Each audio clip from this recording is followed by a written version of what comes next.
Bonjour peuple de Dieu, Shalom, que Dieu vous bénisse là où vous êtes. C'est le pasteur Fabrice Gassana de l'église Le Doigt de Dieu à Bruxelles. Je suis dans la joie une fois de plus de partager avec vous, de vous avoir dans cette émission La profondeur appelle la profondeur.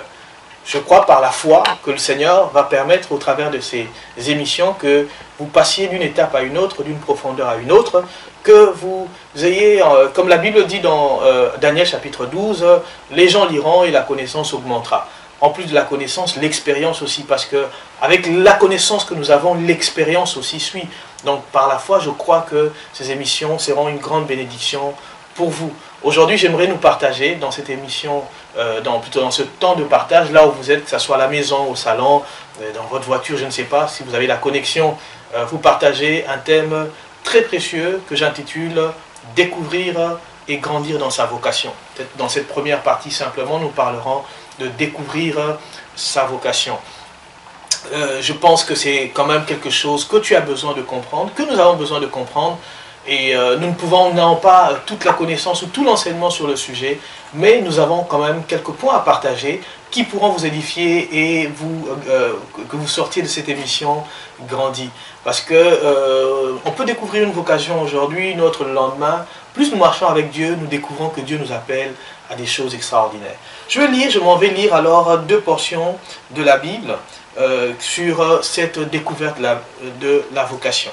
La première se trouve dans 1 Corinthiens chapitre 7, le verset 17.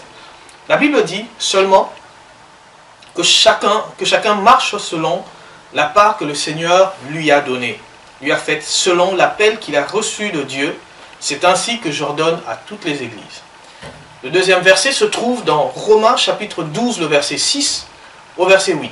La Bible dit, puisque nous avons des dons différents, je répète, puisque nous avons des dons différents, selon la grâce qui nous a été accordée, que celui qui a le don de prophétie l'exerce selon l'analogie de la foi, que celui qui est appelé au ministère s'attache à son ministère, que celui qui enseigne s'attache à son enseignement, que celui qui exhorte à l'exhortation, que celui qui donne le fasse avec libéralité, que celui qui préside le fasse avec zèle, que celui qui pratique la miséricorde le fasse avec joie. Imaginez-vous dans la maison de Dieu, des gens ou des chrétiens qui commencent à insister sur le fait que, voilà, si tu étais chrétien, si tu avais l'habitude d'enseigner, maintenant tu n'enseignes plus, tu prophétises. Si tu avais l'habitude de prophétiser, tu arrêtes avec la prophétie, tu exerces la libéralité. Non, l'apôtre Paul dit que chacun a un don particulier qu'il a reçu du Seigneur, et nous sommes tous appelés à marcher selon cet appel-là.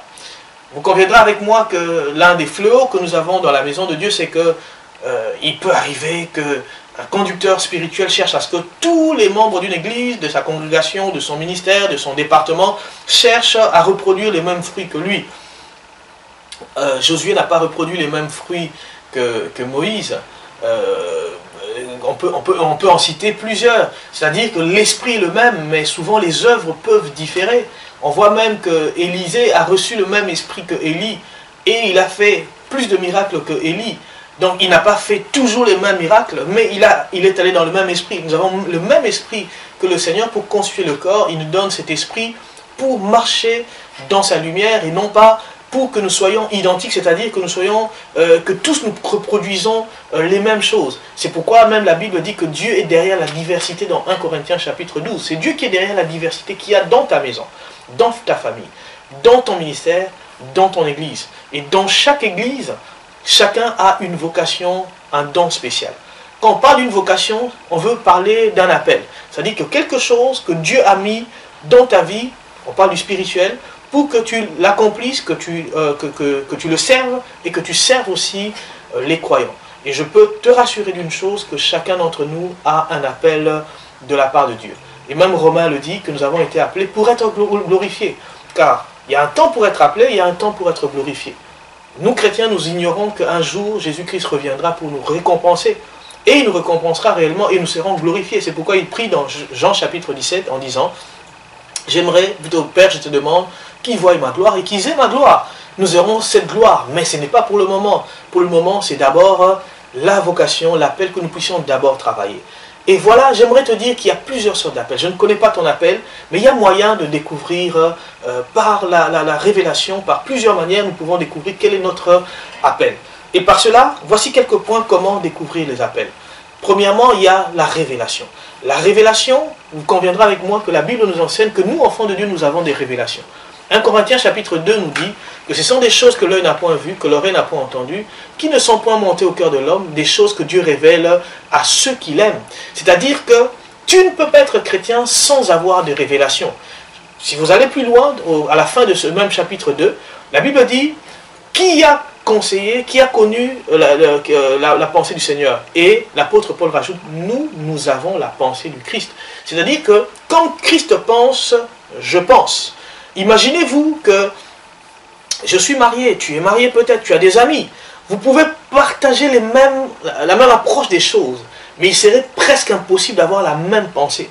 Mais Christ étant en nous, nous pouvons penser comme lui. C'est-à-dire qu'à un moment, les pensées du Christ arrivent en nous, nous pensons comme lui il pense. C'est ce qu'on appelle des révélations. C'est-à-dire tout de suite, comme la Bible, et j'aime bien ces passages qui disaient, Jésus sut en lui-même, plusieurs fois, Marc le dit, Matthieu le dit, il sut en lui-même qu'une force était sortie de lui. Il sut en lui-même ceci et cela, et il nous arrive aussi, nous, enfants de Dieu, de savoir des choses. Et ce que nous savons, de manière instantanée, de manière miraculeuse, c'est ce qu'on appelle des révélations. Pour découvrir sa vocation, on peut le découvrir par révélation. Je m'en vais raconter une petite histoire pour dire comment, par exemple, j'ai découvert une de mes vocations d'intercesseur. En 1992, 93 je pense, ou 92, j'étais dans une église, dans un groupe de prière où il y avait beaucoup de chrétiens fervents. Et dans cette équipe, dans ce groupe de prière, il y avait un département qu'on appelait le département d'intercession où tout le monde ne pouvait pas faire partie parce qu'il fallait vraiment être zélé et être consacré au Seigneur. Et voilà qu'un jour, je n'avais même pas les prétentions d'entrer dans cette équipe. Je me rappelle, ce qui frappait dans cette équipe, c'est que pratiquement tous avaient une moyenne de prière de 4 à 6 heures par jour. Je n'avais pas de prétention, mais un jour, plutôt une nuit, pendant que je dormais, je fais un songe et je vois dans le songe, je suis en train de marcher sur une rue principale et j'arrive devant un feu rouge qui rencontrait en perpendiculaire un autre boulevard. Et pendant que je suis arrivé à ce feu rouge, je me rappelle, j'étais en train de marcher simplement et je vois le feu passer au vert. Il était au rouge, il passe au vert et quelqu'un ouvrir la Bible et me donner la Bible. Et directement le son s'arrête et je me réveille. Et quand je me réveille, j'entends, je prie, le Saint-Esprit me dit, cette semaine on va t'appeler pour que tu fasses partie de cette équipe d'intercession. Et ça s'est passé ainsi. Donc j'ai découvert par révélation que je devais faire partie de cette équipe de manière surnaturelle. Et on m'a appelé la même semaine et j'ai fait partie de cette équipe. Environ 2 ans après, malheureusement, le diable a secoué le ministère, le groupe de prière. Il y a eu beaucoup de soucis.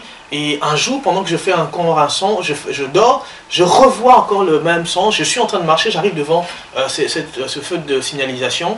Et je vois le feu qui était vert, il passe au rouge. Et quand il passe au rouge, je vois on ferme la Bible comme on l'avait ouvert au début, la première fois. Et quand je me réveille, le Saint-Esprit me dit quitte ce groupe, ce département.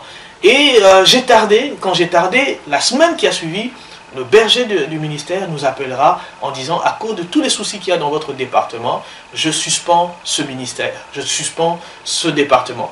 Vous imaginez que 2 fois j'ai su par révélation ce que je devais faire, ou ce que je devais commencer à faire. La deuxième fois, j'ai su encore par révélation ce que je ne devais pas faire. Et c'est une manière de savoir les choses. Donc Dieu peut te dire, tu seras pasteur. Dieu peut te donner par révélation une mission d'enseignant, et ainsi de suite. Tu peux découvrir ta vocation par révélation. Il y a aussi une autre manière, par conviction, par encouragement des autres et par la diversité, plutôt par les oppositions.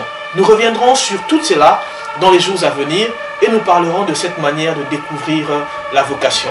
Je crois et ma prière c'est que Dieu te donne des révélations pour que tu saches ce que tu feras pour lui et par lui. Que Dieu te bénisse et à très bientôt dans cette émission La Profondeur Appelle.